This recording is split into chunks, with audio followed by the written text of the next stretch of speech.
Que le cours soit Bezrat Hashem Leilou Nishmat Odelia Bat Esther, Shtiye Nafshat Tzora Bisro Achaim Amen, et à la refoua Shelema de Shmaya Shlomo Ben Johanna Yona Hana.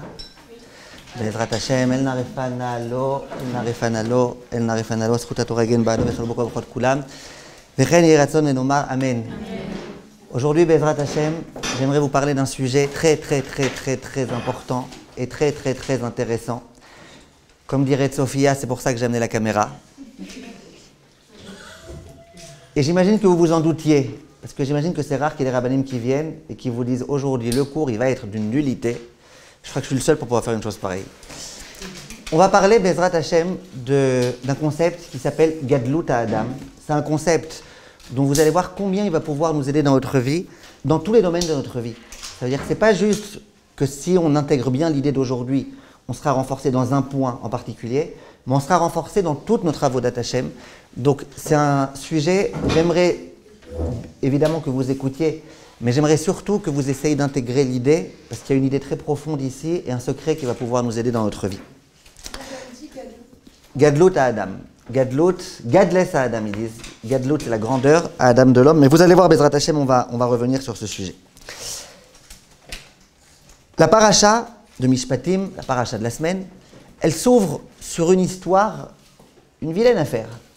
Elle s'ouvre sur l'histoire du Eved Ivri. Le Eved Ivri, c'est un homme, un juif, qui a été surpris à voler. Il a fait un hold-up, il a été attrapé. Il n'a pas assez d'argent pour rembourser. Et donc, il est obligé d'être vendu en tant que serviteur. On vient de recevoir la Torah dans la parashat Yitro. On vient de recevoir une Torah tellement belle, avec tellement de mitzvot positives. On va avoir une paracha, celle de Mishpatim, une paracha extrêmement riche en mitzvot. Toutes les mitzvot de tu vas aider ton ami, et puis tu vas l'aider à charger l'âne et à décharger, et tu vas prêter, et tu vas... Tellement de mitzvot dans cette paracha-là. La Torah, elle trouve le moyen de commencer par une vilaine affaire. Une affaire embêtante. Alors, si ça avait été la radio, on sait qu'à la radio, et aux informations et aux journaux télévisés, la première chose qu'ils veulent, c'est d'avoir des sujets bien chauds. Mais la Torah, c'est pas infotorah.com. En direct des studios de La Source, il est 21h, nous avons attrapé un juif à voler. Il n'a pas de quoi rembourser et donc il a été vendu en tant que serviteur. La Torah, elle ne parle pas de ça. La Torah, elle n'est pas là pour faire en sorte qu'on ait envie de l'écouter parce qu'on aime entendre des horreurs. Les journaux télévisés, c'est l'horreur. Et après, ils disent, comme si c'était quelque chose de normal, l'horreur est humaine. Eh bien, il faut qu'on sache que la Torah, c'est pas ça. Donc, si la Torah, elle commence par cette histoire-là, il faut bien comprendre comment ça se fait que la Torah, elle commence par cette histoire-là. Alors, c'est vrai, vous allez me dire, et moi-même, quand j'étais petit, et qu'il y avait une banane qui était toute pourrie, ma mère, elle me disait, mais non, c'est du miel. Ça ne m'énervait pas trop, ça. Ce qui m'énervait, c'est quand elle me disait « Mais c'est le meilleur, ce que tu veux pas !» Quand après, elle me disait que je suis le meilleur, je me posais des questions. C'est quoi le meilleur? C'est pas le meilleur. C'est pas le meilleur, c'est pourri. C'est pourri, cette histoire-là. Un voleur, quelqu'un qui vient, qui vole, c'est pourri. Il commence la paracha avec des mitzvot beaucoup plus belles. Ça, c'est la première question. Avant que vous me répondiez, parce que je sais que Baruch Hashem, Blé et Nara ici, vous êtes des filles très fortes, des championnes. Alors avant, j'aimerais vous poser une deuxième question. Dans la paracha, cette même paracha, on va nous parler de celui qui a volé un bœuf ou un œuf, non, ou un agneau, n'est-ce pas? Et on nous dit, celui qui a volé un bœuf et qui va le vendre ou qui va l'égorger, lui faire la shrita, combien de fois au moment où il va devoir rembourser la somme? Combien de fois il va devoir rembourser la somme? Si c'était un bœuf, 5 fois. Vous connaissez? Shaili, faites pas Zarma. Combien? 5 fois, n'est-ce pas? Et si c'était un agneau? Tzipora, si c'était un agneau. Je suis content de vous voir sans la muselière. Si c'était un agneau. C'est vrai, cette nana, je vous voyais toutes comme ça avec une muselière. Je me dis, qu'est-ce qu'elles ont fait? Elles ont mordu quelqu'un? Oui. Moi aussi j'en ai eu, non, vous inquiétez pas. Alors, combien pour un agneau il faut payer? 4 fois. Pour un agneau, 4 fois. Shana, combien il faut payer pour un agneau? 4 fois. Pour un taureau, 5 fois la somme. pour un agneau, 4 fois la somme. C'est clair? Question, pourquoi? Pourquoi? Ça change quoi que tu aies volé un taureau ou que tu aies volé un agneau, un mouton? Ça change quoi? Non, non, c'est pas ribit du tout. Ribit, c'est quand je t'ai prêté quelque chose et que tu me rends plus. Là, je t'ai rien prêté, tu m'as volé. La Torah, elle dit quand tu me rends plus, aucun rapport avec ribit. C'est vraiment pas ribit. Alors la question que je me pose, ni Roger d'ailleurs. Vous connaissez Roger Rabbit?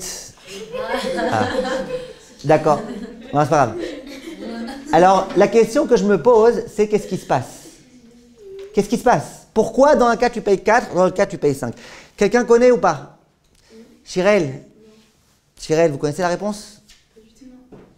Non, non, je parle à la Chirel tout au fond. Non, vous connaissez pas? Et la Chirel d'à côté? Non plus? Et la Chirel la Chirel de devant? C'est vous? Non? Personne ne sait? Rachel? Non, je suis sûr que vous connaissez. Je suis sûr qu'il y en a une qui connaît, qui a déjà entendu cette histoire-là. Jalva.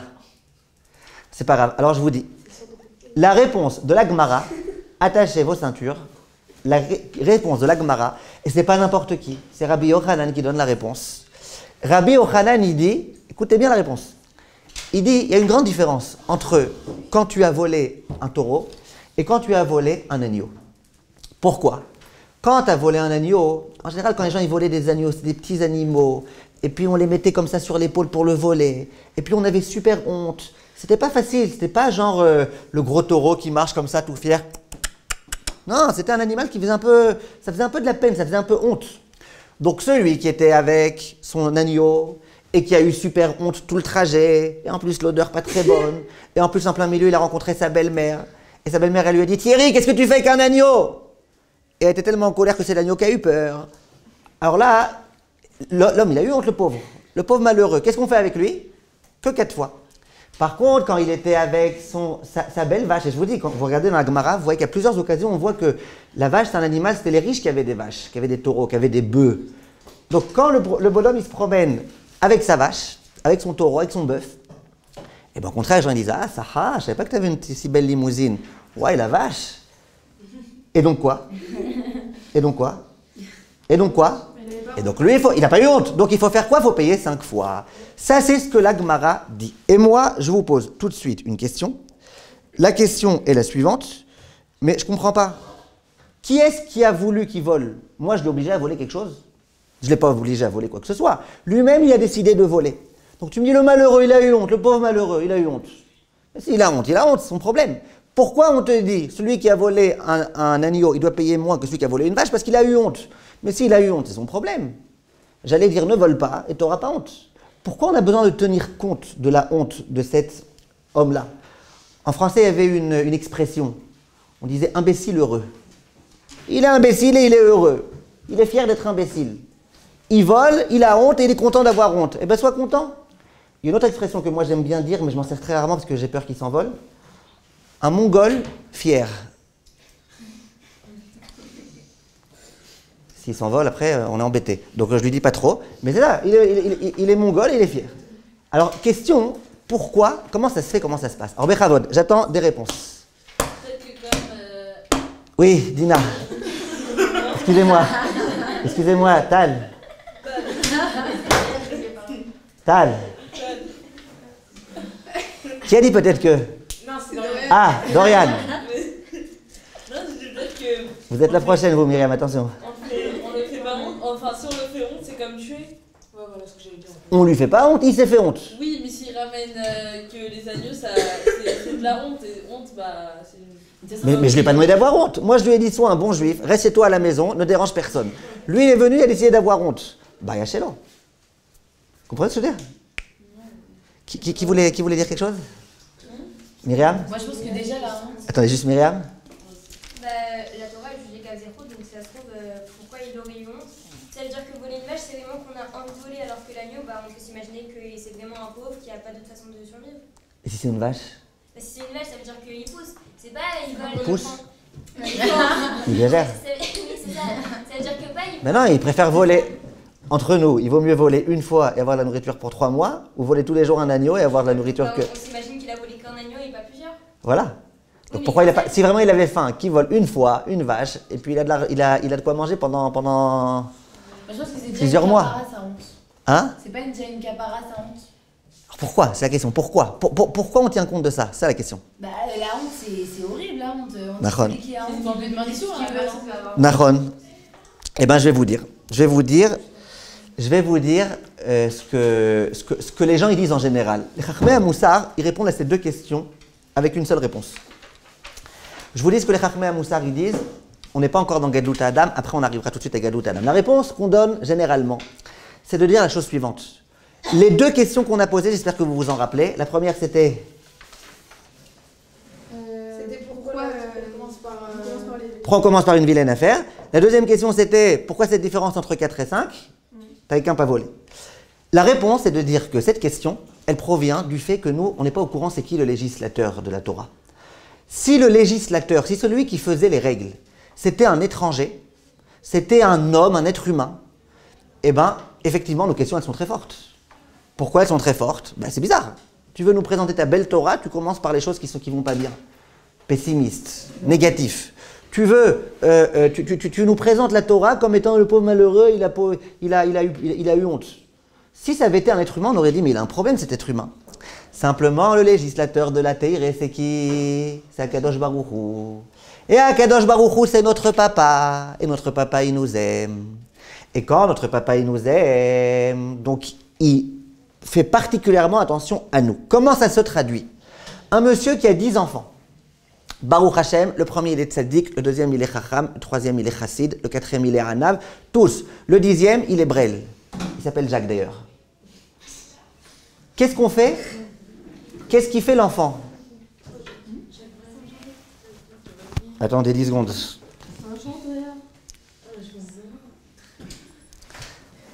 Rabbanit Cohen Arazi, oui bonjour, c'est Azriel. Il y a des filles ici qui ont doublé, je crois, le CE1.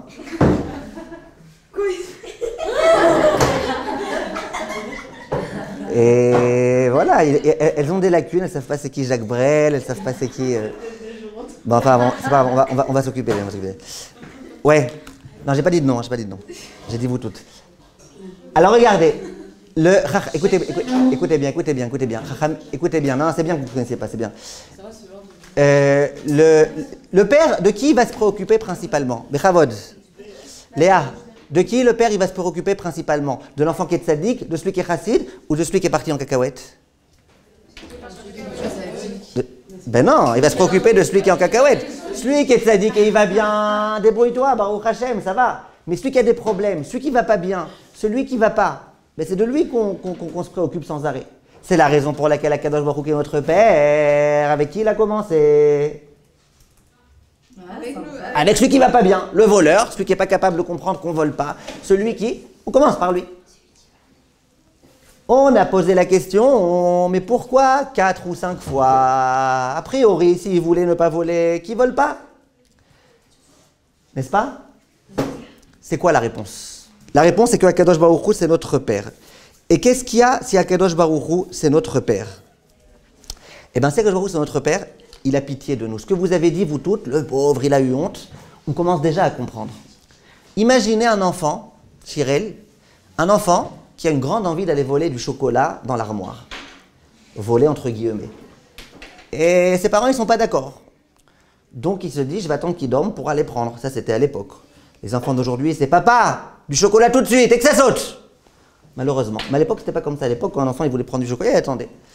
Donc, toute la soirée, papa, quand tu vas dormir?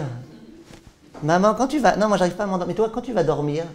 Mais Kitsour, les parents, ils comprennent à 200 km que l'enfant, il prévoit quelque chose. L'enfant, à minuit, quand la mère va dormir, eh ben, il sort de son lit, et puis il marche comme ça, comme un manchot. On respire pas. J'espère que lui, il était rattaché. Ouais? Il est rattaché, lui, ou pas? Toujours pas, non? Ok, toujours pas. On respire pas, on parle pas, on éternue pas, on fait pas de bruit. L'enfant, il monte sur le tabouret, et puis il ouvre l'armoire pour prendre son chocolat. D'un coup, il y a un ovni de 1,50 m de haut, 2 m de large, 2 m3, c'est sa mère, qui arrive à toute vitesse dans la cuisine, Pachout, elle a des grandes midotes. Elle arrive dans la cuisine à toute vitesse. L'enfant, il dit il perd l'équilibre, il tombe. Et il se met à pleurer. La mère qui était décidée à, je ne sais pas quoi lui faire, d'un coup, oh, mon chéri, ne pleure pas, viens dans mes bras, mon chéri, kapara alecha, ne t'inquiète pas, ça va, tout va bien. C'est ce qu'on appelle une chute salvatrice. Il a eu plus de peur que de mal. C'était sa mère qui s'occupait de lui, je ne sais pas ce qui se serait passé. Et ça, c'est parce que c'est la mère. Donc la mère, elle avait prévu de le disputer, mais c'est sa mère, donc elle a pitié de lui. Si on considère que la Torah a été donnée par Akadosh Baruch Hu, qu'Akadosh Baruch Hu c'est notre père, ben il a pitié de nous. Alors tu dis, mais il n'a qu'un pas volé. Ok, il n'a qu'un pas volé. Lui aussi, il n'a qu'un pas monter prendre son chocolat et pas tomber. Mais c'est comme ça, et il a fait des bêtises. Et maintenant, Hachem, il a pitié de nous. Ça, c'est la réponse qu'on donne habituellement. C'est joli? Baruch Hachem. Alors maintenant, on va essayer de donner une réponse qui va, à mon avis, beaucoup nous aider dans notre vie de tous les jours. La Gemara, dans Maset Chet Sanhedrin Daf Kaftet, elle pose une question. La Gemara, elle parle là-bas de témoins qui viennent témoigner. Et ces témoins-là, on a envie que Chas v'Shalom, ils ne se mettent pas à mentir. Maintenant, vous savez qu'il y a un concept qui s'appelle soudoyer des témoins. C'est-à-dire que si moi, je veux qu'un tel témoigne en ma faveur et que je suis quelqu'un de malhonnête, je risque de lui donner de l'argent pour qu'il aille témoigner en ma faveur. Ça s'appelle soudoyer en français. Et qu'est-ce qui risque de se passer? Eh bien, le témoin, il risque de mentir. Il risque de dire oui, j'ai vu que, alors qu'en fait, il n'a rien vu du tout, il n'était même pas là-bas. La Gemara, elle s'interroge, comment on fait alors pour faire peur, pour dissuader les témoins? Nous, on veut les dissuader, on ne sait pas. On a un homme face à nous, on ne sait pas s'il dit vrai ou s'il dit faux. On a envie de dissuader. C'est quoi le moyen, le meilleur de dissuader? Maintenant, vous savez qu'au jour d'aujourd'hui, on a beaucoup de mal à dissuader les gens. Regardez, dites-moi si je n'ai pas raison. Rentrez dans un endroit où il y a écrit peinture fraîche. Premier réflexe de tout le monde? Ah ouais, c'est vrai. Je crois, vous savez, il y a des appâts pour les souris. Vous savez, quand on veut attraper les souris, qu'elles se collent. Je suis certain qu'il y a écrit dessus, en lâchant de souris, peinture fraîche. Les souris, elles disent, ah, on va goûter, on va voir. Et puis elles se prennent là-bas. C'est bizarre. Tu veux dissuader la personne, et la personne, l'inverse. Et dans tous les domaines de la vie, c'est comme ça. Je me rappelle une fois, on venait à la source. C'était un Shabbat il y a plusieurs années. Et vous savez, les endroits là où il y a des feux et puis il faut attendre 4 heures pour passer, et où le Shabbat, les façons Baruch Hashem, il n'y a pas de voiture. Donc à un moment donné, peut-être que c'est une faute ce qu'on a fait, mais en tous les cas, à un moment donné, on a traversé. Alors il y avait un petit môme qui nous disait, mais pourquoi vous traversez? Le feu, il n'est pas rouge. Et le petit môme lui-même de répondre, il dit, ah, je sais pourquoi vous traversez. Parce qu'il n'y a pas de policier. Alors je lui ai dit, ah ouais, d'accord, parce qu'il n'y a pas de policier, on passe. Non, c'est pas pour ça qu'on passe. On passe parce qu'il n'y a pas de voiture et que Shabbat, il n'est pas censé avoir de voiture et que, pas parce qu'il n'y a pas de policier. Et après, j'ai dit à ma femme, c'est normal. Au Gan, à l'époque, en tous les cas, qu'est-ce qu'on leur enseignait comme chant? Je ne sais pas si vous le connaissez, ce chant, c'est un chant très israélien. Ça allait hâte. Vous savez quoi, ça allait hâte? Voyage doucement. Pourquoi? Imit fosotra choter. Non, imtisa maer. It fosotra choter. Si tu roules vite, le policier va t'attraper. Ça allait hâte. Sympa, ça vous rappelle au clair de la lune, là, ou je sais pas qui, frère Jacques Chirac, d'accord? Donc, ça vous rappelle des choses. Mais eux, ils ont le même air. Eux, avec quoi? Avec ça, les hâtes. On n'arrive pas à dissuader les gens. On essaye de dissuader les gens de faire des choses. On aimerait les dissuader. On fait des choses et on ne sait pas comment les dissuader. Et là, la Torah, elle va peut-être essayer de nous donner une solution. Vous, qu'est-ce que vous auriez dit? Comment tu le dissuades? Regardez, ils essayent de dissuader les gens de boire de l'alcool. Qu'est-ce qu'ils écrivent sur la bouteille? L'abus d'alcool est dangereux pour la santé. La première chose que l'homme il se dit, moi j'abuse pas de l'alcool parce qu'il est consentant. Je ne vais pas abuser de lui. Deuxièmement, il dit, ah, Inch'Allah, Hachem Ya'azor, qu'il n'y aura pas de problème. D'un coup, le bonhomme, il a de la émouna. Hachem Ya'azor. Après, il va te donner la réponse, il dit, il faut bien que les médecins ils aient la parnassa. Ah, maximum, je suis malade, les médecins ils auront la parnassa. Dommage qu'il ne se préoccupe pas aussi de la parnassa des psys, celui-là, parce qu'il aurait besoin d'un bon tipoul. Et les gens, ils ont plein de réponses. Et finalement, il n'y a plus de dissuasion. Regardez avec les masques ce qui s'est passé. Avec les masques, c'est passé, aucune dissuasion. Les gens, ils font ce qu'ils veulent.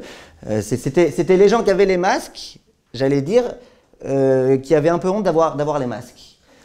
Donc, question, comment ça se fait? Qu'est-ce qui se passe? Comment on fait pour dissuader? Vient la Torah Agdosha, la Gemara. Et elle dit, moi j'ai une solution. On n'a qu'à leur dire, attention, parce que si vous mentez, sachez que le péché du mensonge, ça peut amener la famine. Et la Gemara, elle le prouve avec des psukim. Il y a des versets qui montrent que quand tu mens, ça amène la famine. Sur ça, la Gemara, elle dit, ouais, mais c'est pas assez fort comme argument. Parce que les gens, ils vont donner une réponse bidon. C'est vrai que c'est bidon, mais c'est ce que les gens, ils disent. Ils disent, ouais, est-ce qu'on a déjà vu un bon agriculteur mourir de faim? Allez, arrête avec tes bêtises, parce qu'on va mentir. Si je suis un bon agriculteur, j'aurai de quoi manger. Donc bien que c'est un argument fort, mais les gens, ils vont repousser cet argument comme ça trop facilement. Qu'est-ce qu'on va donner comme argument? La Gemara, elle continue, elle dit, on n'a qu'à lui dire, si jamais tu mens, sache que ça risque d'emmener une maguefa, une épidémie, une pandémie, une coronavirus, une quelque chose. La Gemara, elle dit, et c'est vrai, il y a des psukim qui le prouvent, que quand tu mens, ça peut amener des maguefotes. La Gemara dit, ouais, mais il va mentir, parce qu'il veut de l'argent. Et il va dire un truc bidon, quand on se promène dans les cimetières, on voit bien que c'est les vieux qui meurent et pas les jeunes. Donc c'est complètement idiot ce qu'il va dire cet homme-là. Mais il va se donner une bonne excuse, il va trouver une solution. Qu'est-ce qu'on fait? Qu'est-ce qu'on lui dit qui va fonctionner? Je suis sûr que s'il y avait un passouk qui allait dans ce sens, on aurait dit, on lui dit que s'il ment, il y a sa belle-mère qui va venir à la maison pendant 2 semaines. Ça, c'est la meilleure dissuasion. Mais il n'y a pas de passouk, donc la Torah ne va pas mentir. Qu'est-ce qu'on dit à l'homme pour qu'il puisse ne pas mentir? Est-ce que vous suivez ou pas? Alors, Bechavod, dites-moi, Shirel. Eh bien, la Gemara, elle dit, on lui dit, sache une chose, c'est que si jamais tu mens, parce que tu as été payé par des gens farfelus qui ont été d'accord de te payer, qu'est-ce qui va se passer? Ils vont te regarder comme un moins que rien. Les gens qui t'ont payé, parce que pas tout le monde va être au courant de l'histoire, mais qui est-ce qui va être au moins au courant de l'affaire que tu as été capable de mentir pour un peu d'argent? Ceux qui t'ont soudoyé. On dit à l'homme, sache une chose, c'est la Gemara, elle dit, si jamais tu es prêt à vendre tes principes et ton honnêteté, pourquoi? Pour un peu d'argent, les gens qui t'ont soudoyé, ils vont te regarder comme un chien. Tu t'étonneras pas après que le soir, ta femme, elle te dise « mais dors, mais dors, mais dors ». Pourquoi? Un chien, t'es un chien. Maintenant, la question que je me pose, écoutez bien, parce que c'est une très très bonne question. Ouais, il y a beaucoup de chiens qui s'appellent Médor. Il y a une question que j'aimerais vous poser. La question est la suivante. Le principe de... C'est complètement bizarre cette Gemara. Parce qu'en plus, vous savez quoi? La Gemara, elle ne dit pas « et si le bonhomme, il se dit que… » La Gemara, elle reste avec cette conclusion. Ça veut dire que quand tu veux convaincre quelqu'un de ne pas mentir, tu ne vas pas lui dire « ça va amener des pandémies », tu ne vas pas lui dire « ça va amener de la famine », tu lui dis « sache que si tu acceptes de l'argent, tu vas être méprisé et méprisable aux yeux de ceux qui sont au courant de l'affaire, c'est-à-dire aux yeux des gens qui t'ont payé pour faire ça. » Et la Gemara dit « ah, Chazak, ça y est, ça, c'est vraiment dissuasif. » Moi, je pose la question, je dis « qu'est-ce qu'il y a de dissuasif ?» Les gens qui m'ont payé, eux-mêmes, c'est des pourris. Donc, entre pourris, ça va. Lui, c'est un pourri, il était prêt à me payer pour que je mente. Moi, je suis un pourri, j'étais prêt à m'exécuter. Entre pourris, ça va. On n'a pas dit le monde entier va savoir que je suis un pourri. On a dit celui qui m'a payé, qui va tout faire pour cacher l'affaire. Parce que s'il se fait attraper, lui, il risque d'être puni. Donc, le pourri, il saura que je suis un pourri. Entre pourris, on va ouvrir un club. La Gemara, elle dit pas ça. La Gemara, elle dit non. Ça va me convaincre de pas mentir. Qui est-ce qui peut m'expliquer comment ça marche? Léa? C'est Léa, vous. Comment ça marche cette histoire-là? Comment? Parce que quelqu'un me dit, tu sais, si tu mens, celui qui t'a payé pour mentir, il va te regarder comme un bizarre. Comment c'est censé me convaincre de ne pas mentir? Justement, du fait qu'on va te regarder mal, t'as pas envie de mentir. Oui, mais qui est-ce qui va me regarder mal? Un type qui lui-même est pourri. Celui qui me paye pour mentir, il est pourri. Donc s'il est pourri et moi je suis pourri, en quoi ça me dérange tellement qu'un pourri sache que je suis pourri? Moi aussi je sais que lui il est pourri. Mais lui, il peut le dire. Non, s'il dit qu'il a payé quelqu'un pour mentir, il va se faire attraper. Mais moi aussi je suis conscient que l'autre il est pourri. Bah, je sais que si je fais comme l'autre, je vais lui ressembler, du coup je vais être aussi pourri. En fait, un homme, il... Oui, en quoi ça vous dérange d'être pourri aux yeux d'un pourri? Regardez. Imaginez par exemple, devant vos rabbinim, vous ne voulez pas parler de la shonara, parce que vous vous dites, eux-mêmes, on espère qu'ils n'en parlent pas trop, donc on va pas parler devant eux. Mais vous êtes avec une copine, vous savez que tout le temps, elle fait que parler du lachon hara. Ça vous dérangera pas trop de l'écouter. Vous allez vous dire, bon, celle qui sait que je parle du lachon hara, c'est une fille qui, de toute façon, elle, c'est une baba de lachon hara. Se rabaisser à son niveau. Donc, vous vous dites, ça dérange. Moi, Sophia. Parce que, en fait, l'homme... Naomi. Vous êtes remise de Seudat Yitro ou pas? Vous êtes remise de Seudat Yitro? Alors? Moi je dis que.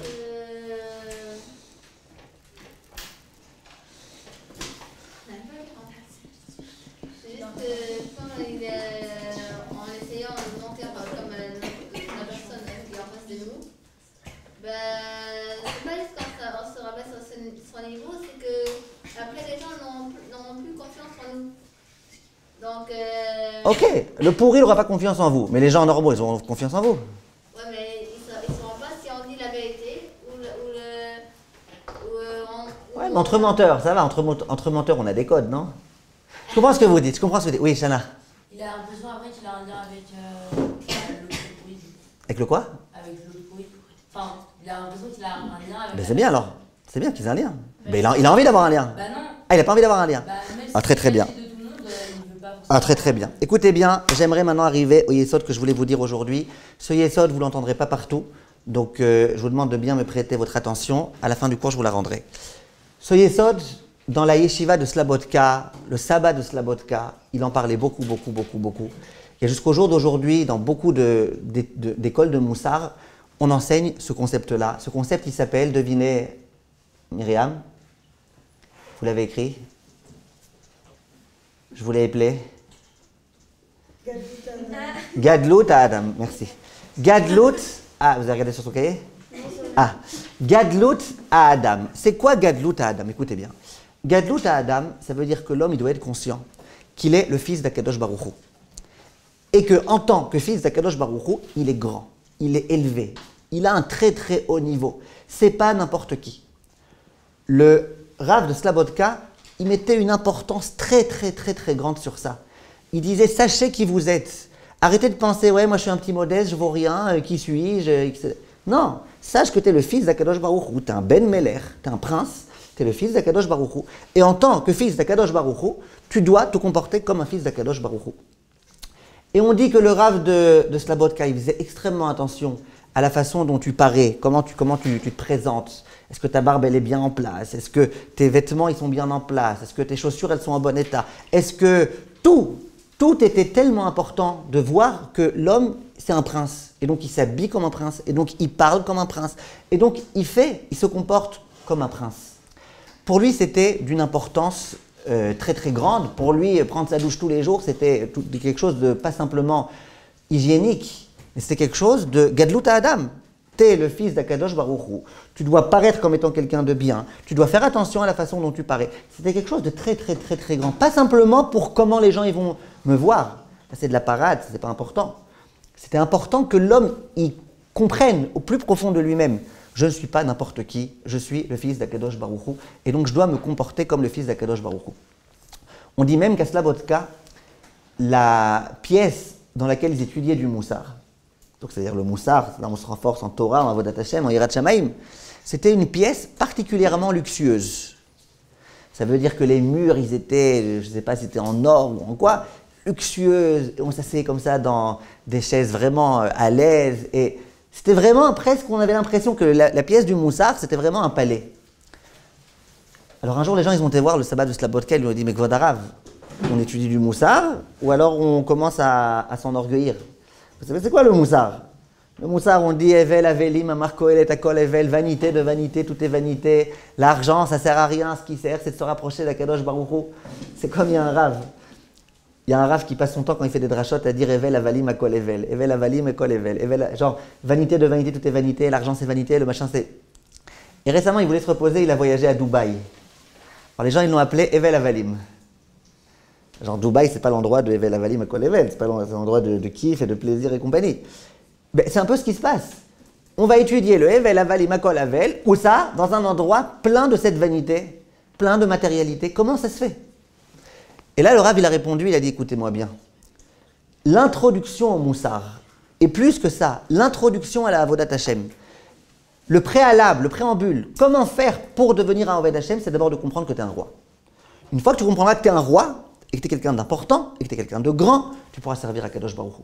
Mais tant que tu penses que tu es un petit nul, et je sais pas, et j'ai pas la force, et qui a dit que les non-juifs ils sont pas mieux que moi, et qui a dit que le président de la République, parce qu'il a un peu plus d'argent que moi, il est pas meilleur que moi, tant que tu penses que tu es un nul, tu pourras pas servir Hachem, tu n'auras pas les forces de servir Hachem, tu n'auras pas envie de servir Hachem, tu n'auras pas la motivation de servir Hachem, et tu pourras pas faire ce que tu as à faire. Pour faire ce que tu as à faire, il faut que tu sois conscient de ta grandeur.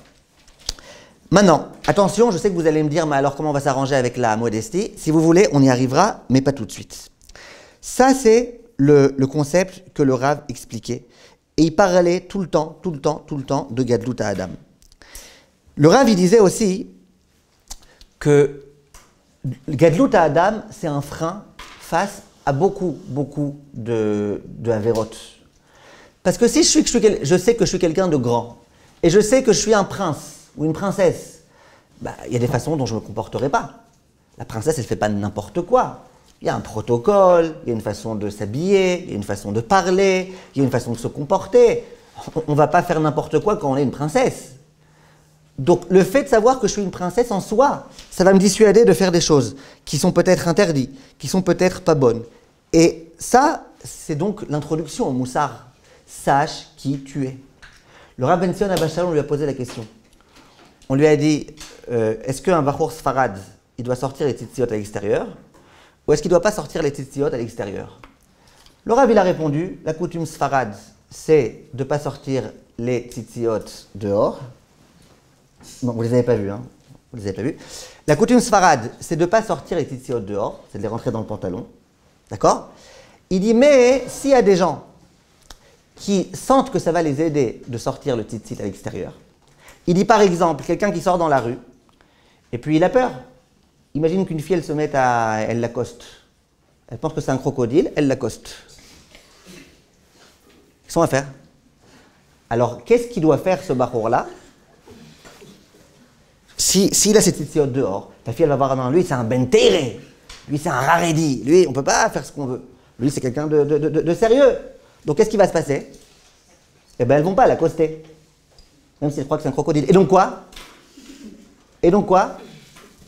Et donc, ça le protège. Vous entendez? Ça veut dire que le fait que les gens ils sachent, t'es un ben meler, t'es un ben teiré, t'es quelqu'un d'important, en tant que tel, déjà, ça protège. Et si vous me dites pourquoi moi je sors mes tzitziot dehors, ben moi je donne beaucoup de cours aux filles. Imaginez qu'il y en a une qui commence Chas v'Shalom. Il vaut mieux se protéger. Moi je sors mes tzitziot dehors, je suis un ben Torah, que personne n'ose faire quoi que ce soit. Ça c'est le concept de halacha et surtout de hashkafa qui s'appelle ben meler. T'es un ben teiré, t'es un ben meler et donc c'est important de savoir qui tu es. Vient la Gemara et elle dit, vous connaissez cette histoire du Bachour Yeshiva, celle-là vous êtes obligé de la connaître. Écoutez Léa, vous allez aimer cette histoire. C'est un Bachour Yeshiva qui étudie dans une Yeshiva très fermée. Alors dans les Yeshivot très fermées, premièrement, les Bachour Yeshiva, ils ne doivent pas passer le permis de conduire. Pourquoi? Ce n'est pas mon sujet maintenant. Deuxièmement, les Bachour Yeshiva, ils n'ont pas de téléphone portable. Et lui, il est dans cette Yeshiva très fermée. Maintenant, lui, il a envie de passer son permis de conduire, il a très envie, très envie. Alors, il va passer le permis, en cachette, il dit à personne, il passe le permis. Vous le connaissez?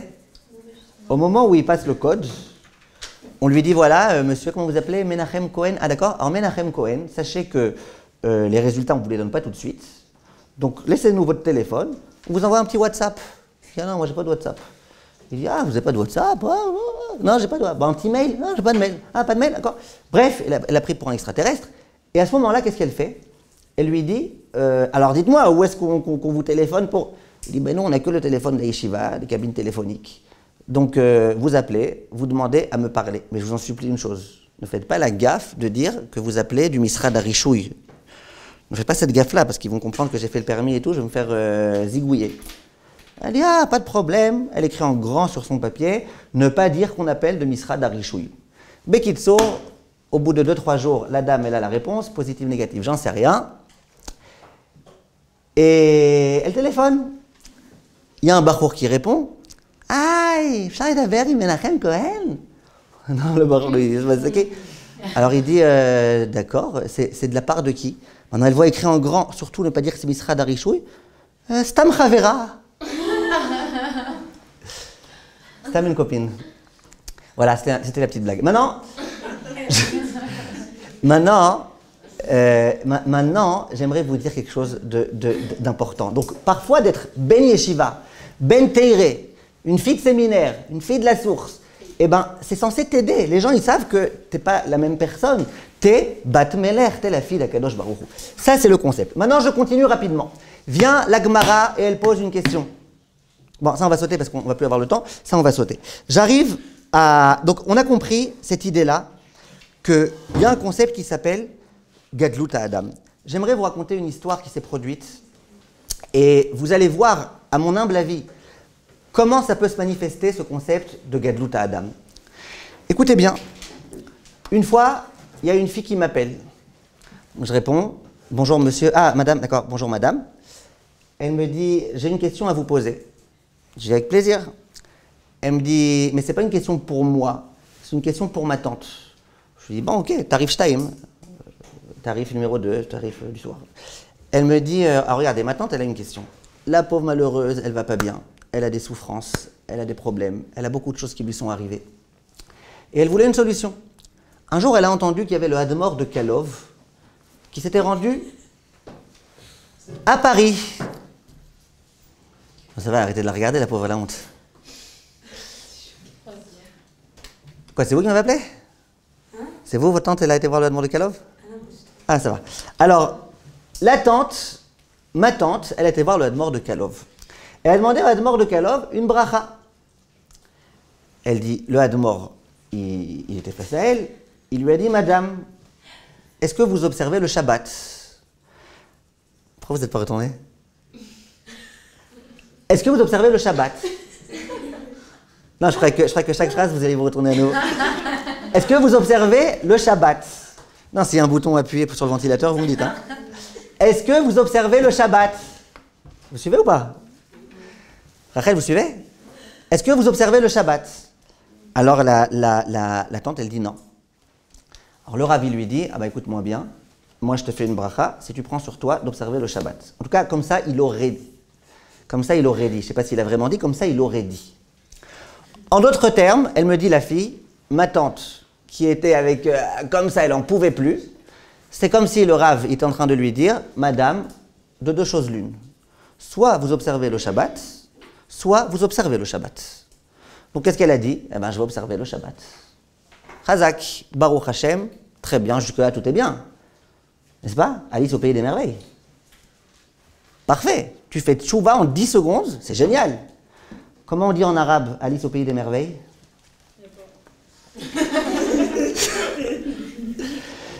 Latifa otati barbes.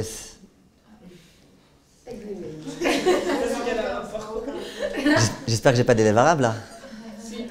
Qui ça? Non, c'est pas une arabe elle. C'est une tunisienne. Alors, non, je parlais pas des tunisiennes, je parlais des rebeux. Alors regardez, le principe, c'est super beau, tout va bien. Mesdemoiselles, tout va bien, tout va bien, tout va bien. Elle me dit, je lui dis, bon, très bien, qu'est-ce que vous voulez? Vous m'appelez Tarif Shtaim, qu'est-ce que vous voulez? Elle me dit, bah écoutez, elle a fait Shabbat pendant, ça fait 2 semaines, 3 semaines qu'elle observe le Shabbat, qu'elle fait rien, pas de téléphone, pas de rien du tout. Elle me dit, et elle a commencé à craquer, elle n'en peut plus. Alors elle m'a demandé, est-ce que je pouvais appeler le Rav? Alors je lui ai dit, je suis désolé de vous dire, vous vous êtes trompé de numéro. Moi je ne suis pas le Hadmor de Kalov. Moi je suis le Hadmor de Raqqa.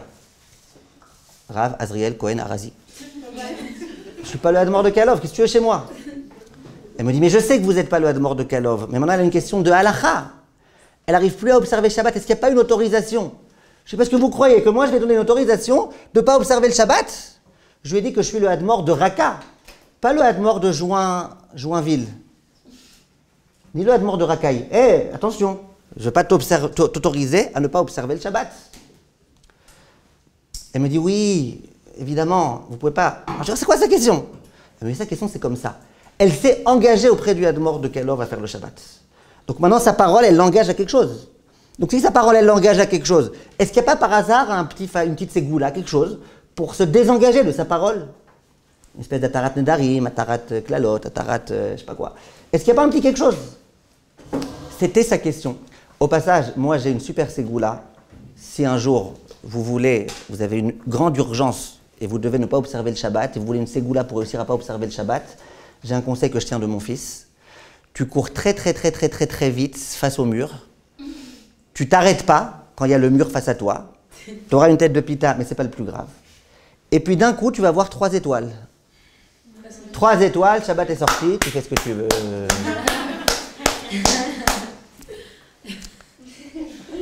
Maintenant, qu'est-ce qu'on fait? Alors moi, j'ai dit à cette fille-là quelque chose. Vous savez ce que j'ai dit à cette fille-là? Je lui ai dit, tu vas appeler ta tante et tu vas lui dire au nom du Raka, du Admor de Raka, que quoi? Que je suis épaté devant sa grandeur d'âme, à cette dame-là. Je suis épaté. Pourquoi? Je lui dis, regarde, tu as affaire ici à une dame qui n'est pas religieuse. Tu as affaire à une dame qui ne fait pas nida. Elle n'observe pas les lois de pureté familiale. Tu as affaire à une dame qui mange du crabe. Après, Stone, pourquoi elle marche comme ça? Elle mange du crabe. Tu as affaire à une dame qui ne fait rien dans sa vie. Mais elle a compris que si elle parle, sa parole, ça a du poids. Que si elle parle, eh ben, sa parole, elle est importante et que ça l'engage et qu'elle ne peut pas maintenant faire ce qu'elle veut. C'est pas grand ça? C'est pas une grandeur d'âme? Ok, elle n'est pas religieuse, elle ne connaît pas l'importance de Shabbat, elle croit que la parole c'est plus important que Shabbat. Mais vous êtes d'accord qu'elle est consciente de la grandeur d'un mot qu'elle dit? Combien dans notre génération on est loin de ça? Dans notre génération, les gens ils pensent qu'ils ont un joker qu'ils peuvent présenter dans toutes les situations. Comment il s'appelle ce joker? Bli Neder. Tu dis ce que tu veux, je vais être là à 3h de l'après-midi. Il arrive à 8h du soir, tu lui dis qu'est-ce qui se passe? J'ai dit Bli Neder. Hein. Et en plus, je n'ai pas dit à 3h de l'après-midi d'aujourd'hui, hein. J'étais mitkaven peut-être de demain ou après-demain. Les gens, ils n'ont plus de parole. Les gens, ils parlent, ils ne sont pas au courant. Les gens, ils jettent des mots comme ils veulent. Une fois, il y a une femme, elle s'est fâchée contre son mari. Elle a pris un dictionnaire et lui a jeté à la figure. Je lui dis, mais pourquoi un dictionnaire? Il dit, mais toi, tu dis que les mots, ça n'a pas de poids. Regarde les mots, combien ils ont du poids. Les gens, ils pensent que les mots, ça n'a plus de poids. Ça ne veut rien dire. La Torah, elle dit, une parole, ça engage. Un engagement, ça engage. Et il faut absolument et impérativement savoir que dans cette génération-là, il faut savoir que si tu es conscient que tu es un Ben Adam, tu es un Ben Melech, tu es un être humain, tu es le fils d'Akadosh Baruch Hu, eh bien, ta parole, elle a du poids. Et tout ce que tu dis, ça a du poids. Il y en a une fois qui a été faire vérifier ses mezuzot auprès du sofer. Le sofer, il dit toutes les mezuzot, elles sont parfaites, il y en a juste une. Dedans, au lieu de mettre une mezouza, il y a un journal. Alors, l'homme, il dit, ouais, laissez le journal là-bas. Il dit, mais non, c'est une mezouza pas cachère, tu fais vérifier tes mezuzot. Il dit, non, laisse le journal là-bas. Il dit, mais pourquoi? Il dit, à chaque fois que je veux m'engager à ma femme de quelque chose, je lui dis, je te jure sur la mezouza, je pense à cette mezouza-là. C'est pas marrant, mais c'est comme ça. Ça, c'est l'histoire dans notre génération. Aujourd'hui, on doit savoir que si tu es un Ben Melech, c'est pas simplement que quoi? C'est pas simplement que tu dois être conscient de ta grandeur, c'est que c'est aussi un frein. Parce que si tu es Ben Melech, tu ne pourras pas faire ce que tu veux, tu ne pourras pas te comporter comme tu veux. Une fois, il y a une élève qui est venue me voir, et une élève très sérieuse, une famille très sérieuse. Et elle me dit, je ne peux pas m'habiller de sniout. Je lui dis, pourquoi? Elle me dit, parce que je veux me marier. Je n'ai pas compris. Si tu me dis que tu ne peux pas ne pas voler, parce que ton rêve c'est d'être pilote, je peux comprendre. Ne pas voler, je ne peux pas ne pas voler, je vais être pilote. Je peux comprendre. Ouais. Mais tu ne peux pas ne pas t'habiller de sniout que tu veux te marier, quel rapport? Je dis, bah oui, il faut bien que quelqu'un y voit, il voit que je suis belle, etc. Machin.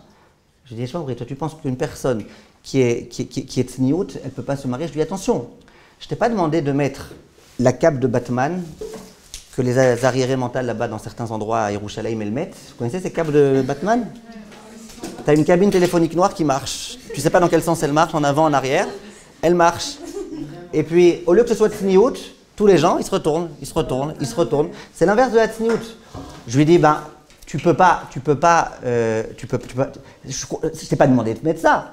Non, parce que si elle voulait que son mari se marie avec elle pour le coup de foudre avec ces trucs Batman, pas tellement de coup de foudre. Comment tu t'appelles? Ça te change quoi? Non mais je sais pas, je te vois pas. Ouais, c'est fait exprès. Je peux te poser une petite question, d'où je sais que c'est vraiment toi? Et si c'est pas moi, ça change quoi? Vous imaginez l'histoire, le chidour? Je lui dis, mais c'est pas ça, chas v'shalom, c'est pas ça. Bien sûr qu'il faut que tu ailles en shidour. Mais, et là, je lui ai dit, écoute bien, si tu te maries avec quelqu'un, parce que simplement il a aimé ton corps, parce que simplement il a aimé des parties qui sont censées être cachées, que toi tu as dévoilées, parce que simplement tu t'habilles de façon provocatrice, je lui dis, mais oui, va voy. Tu ne veux pas te marier avec quelqu'un par hasard qui se marie avec toi pour la beauté de ton sourire, la beauté de ton visage, la beauté de ton regard.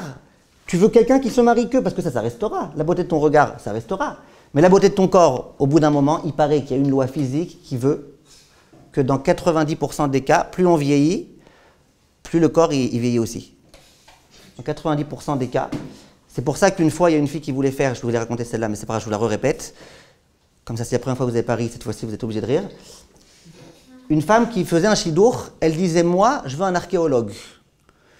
Alors, personne n'a compris. Tu m'aurais dit un médecin, un avocat, un shbaba, je veux bien. Pourquoi un archéologue? Elle dit, ben, c'est très simple. Je veux que plus je vieillisse, plus lui s'intéresse à moi. Non, mais en soi, c'est pas forcément drôle. On n'est pas obligé de rigoler, mais c'est drôle. Ouais, d'accord. Ne vous forcez pas, hein. Ne vous forcez pas à ne pas rigoler.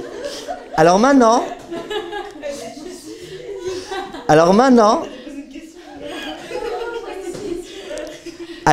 écoutez bien. Maintenant, écoutez bien, c'est très important. Ça veut dire que, Dina, ça veut dire qu'il y a des gens, ça veut dire que la gadlout à Adam, c'est de comprendre, je suis grand, je suis important. Je ne vais pas maintenant me rabaisser à ce niveau-là, de montrer mon corps, me rabaisser à ce niveau-là maintenant de parler n'importe comment, d'être prêt à vendre des principes parce qu'on me promet de l'argent. Non, si j'ai gadlout à Adam, c'est-à-dire que je suis conscient de ma grandeur, et comme je suis conscient de ma grandeur, je vais éviter de faire tout type de bêtises et de faire tout type de lourdeur. Je ne sais pas si ça vous arrive quelquefois de vous regarder dans le miroir et de vous dire « Ouais, je suis belle. Ouais, je suis quelqu'un de bien. Ouais, j'ai un beau sourire. » Non, parce que moi, j'en connais tous les matins, ils se regardent dans le miroir. Tronche de cake. T'es moche comme l'animal là-bas aux eaux, je le mentionnerai. Non, regarde-toi dans le miroir tous les jours. Dis-toi, je suis belle. Dis-toi, je suis grande. Dis-toi, je suis bien. Dis-toi, je suis la fille d'Akadosh Baruch Hu. Dis-toi, gadlout à Adam. Mehmet. Ça me fait plaisir que vous ne regardiez pas votre copine à la même. Non, je me serais inquiété. Alors, j'aimerais maintenant vous raconter une histoire. Et ça va être la fin de notre cours Bezrat Hashem. Une histoire extraordinaire qui s'est produite. Je l'ai entendue de la bouche du Rav Asher Drouk. Et elle m'a beaucoup marqué, cette histoire-là. J'aimerais, s'il vous plaît, vous la raconter. Il y avait un homme, un jeune homme dans une yeshiva. Ce jeune homme-là, il était très intelligent. Mais c'était Bli Ayin Hara pour lui le glandeur des glandeurs. Quand on lui proposait une pâtisserie, il prenait le gland. Un glandeur, c'était un champion de glandage. Et il était hyper intelligent, c'est-à-dire que les rares fois où il allait visiter le Beth Midrash, qu'est-ce qui se passait? Eh bien, on voyait combien il était brillant, combien c'était un éclair, combien il était vif. Et là, jamais il étudiait, quasiment jamais. Un jour, quelqu'un est venu le voir, un bon ami à lui. Il lui a dit, regarde l'Aziz, t'es arrivé maintenant à l'âge des Shidduchim. T'es quelqu'un de brillant, en principe. Quand les gens ils vont demander sur toi, ils vont demander des renseignements, une fille elle va vouloir se marier avec toi, qu'est-ce qu'on va dire? On va dire, ouais, ben c'est un garçon qui a un très grand potentiel. Et quoi? Et rien. C'est terrible. On va poser des questions sur toi, c'est un tzaddik ou pas? Ouais, c'est un tzaddik nistar, un tzaddik caché, tellement caché que même Hachem ne sait pas que c'est un tzaddik. Qu'est-ce qu'on va dire de toi? Qu'est-ce que tu veux qu'on dise? L'autre il dit, arrête, exagère, oh ça va, je suis quand même un ben yeshiva, tous les jours je prie shacharit à 17h30, et ça va, je fais ma vie quoi, je fais de la Torah. Bon, c'est vrai que je suis peut-être pas le plus sérieux, mais je lui dis, écoute, moi je te dis la vérité, je viens pour t'aider, c'est pas facile pour moi de te dire ce que je te dis, mais je suis obligé de te le dire. Alors lui il dit, moi je crois que tu exagères, tu es celui qui exagère, rabat-joie, machin, non. Il dit, tu sais, veux que je propose quelque chose? Dis-moi c'est qui les 3 personnes de la yeshiva dont tu penses, qui t'aiment le plus, qui veulent le plus ton bien, et qui savent le plus que tu es quelqu'un de bien. Il dit, vas-y, va appeler les 3 là, Mathieu, Eric, Patrick, Robert, et demande-leur. Bekitsour, il lui dit, je vais les appeler, mais quoi? Toi, s'ils voient que tu es là, ils ne vont pas oser dire la vérité. Il dit, tu sais quoi? Moi, je me cache sous la couverture. Personne ne me verra. Et tu vas les faire venir dans la chambre. Tout de suite, hein, pas genre tu commences à leur expliquer tout ce qu'il faut qu'ils disent et qu'ils disent pas. Et on va voir ce qu'ils disent. Il dit, il n'y a pas de problème. Montre en main, dans une minute, je suis là. Il va au Beth Midrash, il a payé 3 amis. Histoire qui s'est produite à Jérusalem et en Israël. Et il lui dit, il s'adresse aux 3 amis et il leur dit, regardez, vous connaissez Makhlouf l'Aziz. Je ne veux pas que vous disiez de la Shonara, mais je veux juste que vous me disiez ce que vous pensez de la Makhlouf l'Aziz. Le premier, il prend la parole et il dit, ah non, moi j'ai pris sur moi de ne pas parler de la Shonara. Je ne peux pas parler de lui sans dire de la Shonara, donc je me tais. Genre le plus gros la Shonara du monde, tu sais. Le deuxième, il dit, mais vous plaisantez, un type comme ça, bien sûr qu'on peut parler du Lachon Hara. Qu'est-ce qu'il fait dans sa vie, lui? Il faut qu'on apprenne comment il ne faut pas se comporter. Lui, c'est n'importe quoi, lui. Il a la yeshiva, il se croit que... Et lui, il est dans la couverture en train de bouillonner. Mes meilleurs amis, c'est ça qu'ils disent de moi. Et mes ennemis, je préfère pas les entendre. Le troisième, il prend la parole, il dit, ah, vous êtes trop gentil avec lui, là. Comment vous pouvez parler comme ça? Il le descend. Lui, le pauvre, il bouillonne. Il était en plein été, sous la couverture, en train d'entendre ce qu'on appelle le festival des Rshumot. Ouais. Il a attendu que les 3 amis s'en aillent et est sorti de la couverture. Il a foncé au Beth Midrash. Il a ouvert une Gemara et jusqu'au jour d'aujourd'hui, il étudie la Torah. Et dit le Rav Asher Druk, c'est devenu l'un des grands Rashi Yeshivot de Yerushalayim d'aujourd'hui. Je ne sais pas c'est qui, parce qu'il ne m'a pas dit c'était qui cet homme-là, mais c'est devenu l'un des grands Talmidei Chachamim d'aujourd'hui. Ça veut dire que, qu'est-ce qui s'est passé ici? Cet homme-là, c'est quelqu'un de grand. Vous voyez bien, c'est devenu un Rosh Yeshiva. Important. C'est quelqu'un de grand. Il avait du potentiel. N'est-ce pas? Simplement, il avait oublié que c'était quelqu'un d'important, que c'était quelqu'un de grand, que c'était quelqu'un qui pouvait... Donc lui, il se disait, ça va, je me comporte comme je me comporte, ça va, ça peut aller. Là, qu'est-ce qu'ils ont fait, ses amis, sans savoir, à leur insu? Ils l'ont écrasé, au point qu'ils disaient, mais je peux pas. Quoi, on me prend pour un animal, on me prend pour quelqu'un qui n'a pas de Gadlut Adam, on me prend pour quelqu'un, je ne suis pas un être humain. Qu'est-ce qui se passe? Il a tellement pas supporté à ce moment-là, ça aurait pu aussi avoir l'effet inverse, mais Baruch Hashem, ça a eu cet effet dans ce cas précis. Il a tellement pas supporté qu'il soit rabaissé, que quoi? Qu'il s'est dit non, je peux pas. Moi, je peux pas, impossible, moi, je peux pas. Moi, il faut que je sois, je me comporte selon l'exigence de Gadlut Adam. Et il est devenu Gadlut Adam, il est devenu quelqu'un de très très grand. C'est une histoire que j'ai entendue du Rav Asher Druk, vous pourrez lui demander si vous voulez quand vous le rencontrerez. J'ai rien exagéré. Et c'est l'histoire qui s'est produite. Ça veut dire que l'homme, il a au plus profond de lui une exigence de grandeur, de Gadlut Adam. Cette grandeur, souvent, elle s'oublie. Qu'est-ce qu'on fait? On est censé réveiller cette grandeur, réveiller en l'homme, le réhabiliter, lui montrer, regarde que tu es grand, regarde que tu es quelqu'un de géant. C'est ce qu'on est censé faire. Comment on fait ça? Eh bien, c'est justement ce qu'il faut essayer de comprendre, comment on fait pour faire ça. Dans le cas du Rav Druk, ce qui s'est passé, c'est qu'ils ont tellement parlé mal de lui qu'il s'est dit, mais attends, moi je pensais que j'étais quelqu'un de grand, je suis quelqu'un de pourri, tout le monde dit que je suis pourri, je peux pas, il faut que je devienne grand. Ça, c'est ce que le Rav dit. En d'autres termes, quand tu es conscient de Gadlut Adam, et tout être humain, il a Gadlut Adam. Tout à l'heure, il y a une d'entre vous, c'était qui, Dina peut-être? Dina ou je ne sais plus qui, l'une d'entre vous, elle a dit, non, c'était pas Dina, c'était je ne sais plus qui, c'est pas grave, elle a dit, j'ai pas envie de paraître nul aux yeux des autres. Même si l'autre il est pourri, peu importe. Moi je veux pas paraître pourri. C'est ça Gadlut Adam. Gadlut Adam, ça veut dire, tu me dis qu'à cause de moi il y aura des maladies, allez arrête tes histoires. Tu me dis qu'à cause de moi il y aura des pandémies, arrête tes salades. Tu me dis qu'à cause... Mais si tu me dis que quand je vais faire ça, les gens ils vont me regarder comme un pourri, ils vont me regarder comme un nulard, ils vont me regarder comme quelqu'un qui n'a pas de principe, là non. Et l'homme qui travaille sur son Gadlut Adam, sur le fait de se répéter combien je suis grand, je suis le fils d'Akadosh Baruch Hu, lui, il a toutes les chances dans sa vie de pouvoir grandir et de pouvoir faire des grandes choses. Puisque lui, il sait qui il est, et il sait qui il doit être, et il sait c'est quoi ses capacités, et il sait c'est quoi les attentes qu'on a de lui. Alors, il y en a qui vont vous dire, ouais, mais pour l'argent, on est prêt à tout. Bah, pour l'argent, on est prêt à tout. Il fait un petit mensonge et il reçoit des millions. Non, c'est pas vrai que pour l'argent, on est prêt à tout. Si je dis à quelqu'un, tu prends ta mère, tu l'allonges par terre, et tu lui donnes des gros coups de pied sur la tête, chaque coup de pied, je te donne 1 million. Quelqu'un osera donner un coup de pied à sa mère? Peut-être le Gilgul de Hitler, il osera faire, mais un homme normalement constitué, il ne le fera pas. Ah, mais 1 million? Et alors 1 million, c'est ma mère. Ma mère, je ne vais pas lui donner des coups à la tête. Tu me promets 1 million, mais tant pis, je ne prendrai pas ton million. Vous êtes d'accord avec moi? Quand tu as des principes, auquel tu crois vraiment, que tu sais que tu es grand, que tu sais que tu n'es pas un Gilgoul de Hitler, tu sais que tu es quelqu'un de grand, il y a des choses qu'on ne fait pas.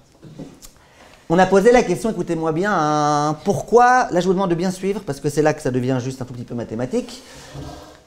On a posé la question, pourquoi celui qui a volé une vache, il doit payer 5, alors que celui qui a volé un agneau, il doit payer que 4. À mon avis, la réponse, elle est là. Écoutez bien. Celui qui a volé un bœuf, lui était tout fier dans la rue. Il n'a pas été dégradé. Il n'a pas ressenti que ça mettait en cause sa gadloute à Adam. Donc il est tranquillement avec la vache. Pourquoi pas? Tu veux demain que je refasse? Je le refais demain, je le refais après-demain. Lui, il faut le dissuader. Comment on va le dissuader? 5 fois. Par contre, celui qui avait honte, et à chaque instant, il avait peur qu'on le voie, et puis il y avait l'animal qui faisait bé, et puis il était en train d'essayer de se cacher sous terre, eh bien, lui, il a eu déjà honte. Il a tellement eu honte que c'est très peu probable qu'il va refaire cette chose-là. Donc lui, on dit, on peut te dissuader en te demandant de payer que 4 fois la valeur. Vous comprenez ce que je veux dire? Parce qu'il a déjà eu honte, il s'est déjà remis en question, il s'est déjà dit, c'est la dernière fois de ma vie que je fais un truc pareil. Parce qu'un homme normalement constitué, il ne supporte pas être dans ce matzav-là, dans lequel sa gadloute à Adam, elle est écrasée. Le Éved Ivri, et je finis avec ça tout de suite, le Éved Ivri, c'est un homme qui a volé. Qu'est-ce qu'on fait avec l'homme qui a volé? Ben dans nos sociétés, c'est très simple. On les met en prison, avec des one-tachi encore plus grands que lui, avec des gens encore plus rusés que lui. Et les gens, ils vont se payer sa tête. Comment toi, tu t'es fait attraper, tu ne connais pas toutes les combines. Ils vont lui apprendre toutes les combines. Quand il va sortir de prison, il sera encore meilleur voleur qu'avant. N'est-ce pas? C'est ce qui se passe dans les prisons. Vient la Torah, et elle a une idée extraordinaire. Elle dit, on va prendre cet homme-là, et on va le vendre à quelqu'un. Il y a écrit dans les Gemarot, dans les Midrashim et tout, que cette famille auquel on le vend, on sélectionne une famille très pieuse, très tzadika. On prend une bonne famille, on ne va pas prendre n'importe qui. On prend une super famille, une famille respectable, une famille honorable. Et lui, il va être le serviteur dans cette famille. Maintenant, attention, il y a une halakha. Si le maître de maison, il n'a qu'un oreiller, il n'en a pas 2. À qui il doit donner l'oreiller? À lui ou à son serviteur? Au serviteur. S'il n'a qu'une damhout, à qui il la donne? Ou alors il la partage en 2, mais sinon, il la donne à son serviteur. Et la Gemara, elle va dire, de là tu vois que quoi? Que Kana Eved, Kana Adon Leatzmo. Quand tu achètes un serviteur, en fait, d'une certaine façon, c'est comme si lui était meilleur que toi, puisque tu vois bien, tu n'as qu'une chose, tu dois la donner à lui. Vous suivez? Maintenant, regardez bien la sagesse de la Torah. Enfin, entre autres, regardez la sagesse de la Torah. Tu as pris quelqu'un, pourquoi il a volé cet homme-là? Parce qu'il a perdu le concept de gadlout à Adam. Il s'est dit, ouais, je suis un nul, donc de toute façon, je peux me permettre, donc dans tous les cas, c'est pas grave, quelqu'un comme moi, ben, il vole. Et... Qu'est-ce qu'on fait? On vient contrecarrer ça. Comment on fait? On l'amène dans une famille honorable, respectable. Et dans cette famille, le Baal Habayit lui dit, toi, t'es encore mieux que moi, regarde. Il n'y a qu'un oreiller, c'est pour toi. Il n'y a qu'un traversin, c'est pour toi. Donc, qu'est-ce qu'il est en train de lui dire? Il est en train de lui dire, t'es encore meilleur que moi. T'es encore plus respectable que moi. Pourquoi? Parce que t'es un juif, parce que t'es le fils d'Akadosh Baruch Hu. Et pendant des années, il va lui répéter, t'es quelqu'un de grand, t'es quelqu'un d'important, t'es quelqu'un. Au bout de 6-7 ans de cure, qu'est-ce qui va se passer? L'autre, il va sortir avec gadlout à Adam. Maintenant, tu crois qu'il va aller voler? Il ne peut plus voler. Un homme grand comme moi, je ne peux pas voler. Et comme ça, on a réussi à guérir son problème. Son problème à cet homme-là, à ce voleur, c'est qu'il avait oublié qu'un juif, fils d'Akadosh Baruch Hu, il y a des choses qu'il ne fait pas. Il a oublié, la Torah, elle vient et dit, on va t'apprendre. On va te donner une leçon qui va durer 7 ans, dans laquelle on va t'apprendre. Combien tu es quelqu'un de grand et d'important, combien ce que tu as fait, c'est des choses qu'on n'est pas censé faire, et combien tu ne peux pas, toi, faire des choses comme ça. Quand il sort, Bezrat Hashem, il ne fera plus de bêtises de ce genre-là. Ce que je vous demande de retenir, c'est que gadlout à Adam, le concept dont on a parlé aujourd'hui, ce n'est pas simplement un concept qui va pouvoir vous aider. Ça peut transformer votre nature. Vous pouvez devenir différente. Un jour, il y avait un Belge, et je finis avec cette dernière petite blague. Un jour, il y avait un Belge. Il y a des Belges ici? Non, tant pis. Il y avait un Belge. Il était, à chaque fois qu'il allait au café pour prendre un café, une bière, quelque chose, à chaque fois, les gens ils se moquaient de lui. Ah, le Belge, toi, tu as un accent de Belge. Ah, le Belge. Vous savez, les Belges, je ne sais pas pourquoi les gens ils aiment bien se moquer des Belges. Comme s'ils n'étaient pas aussi intelligents que les autres. D'accord? Les Belges. Il en a eu marre. Il dit, moi, je retourne en Belgique. Je vais faire maintenant 3 ans. Je vais apprendre l'accent français parisien. Comme ça, la prochaine fois que je viens, personne ne se doutera de rien. Il retourne en Belgique, pendant 3 ans, il apprend. Et il apprend, et la prononciation, et il ouvre bien la bouche, et il ferme bien, et il apprend comment on parle, et comment on prononce, et comment on articule. Et... Au bout de 3 ans, il arrive en France. Il arrive à Paris, il rentre dans un magasin, il voit la serveuse, il lui dit « Alors madame, je voudrais s'il vous plaît un café et un verre de bière. » Elle dit « Monsieur, vous êtes belge ?» Il dit « Mais d'où vous savez ?» Elle dit « Mais parce qu'ici c'est une banque, c'est pas un café. » Ça veut dire que le monsieur, s'il est belge, il va apprendre maintenant à parler mieux. Mais il est belge. N'est-ce pas, Dina? Il est belge. Alors vient la leçon d'aujourd'hui de Gadlut à Adam. Et elle dit, transforme-toi, sois plus belge. Sois plus quelqu'un qui va faire des avérotes. Là, aujourd'hui, je ne vous ai pas parlé ni de tsniout, ni de vol, ni de... Je vous ai pas parlé ni de la shonara, je ne vous ai pas parlé de tout ça. Aujourd'hui, je vous ai parlé d'une notion. Plus tu comprendras que tu es quelqu'un de géant, plus tu seras protégé dans ta vie et tu seras proche d'Akadosh Baruch Hu. Yeratson, qu'on travaille sur ça et qu'on essaye d'intégrer bien ça en soi. Be'atzlacha. Merci.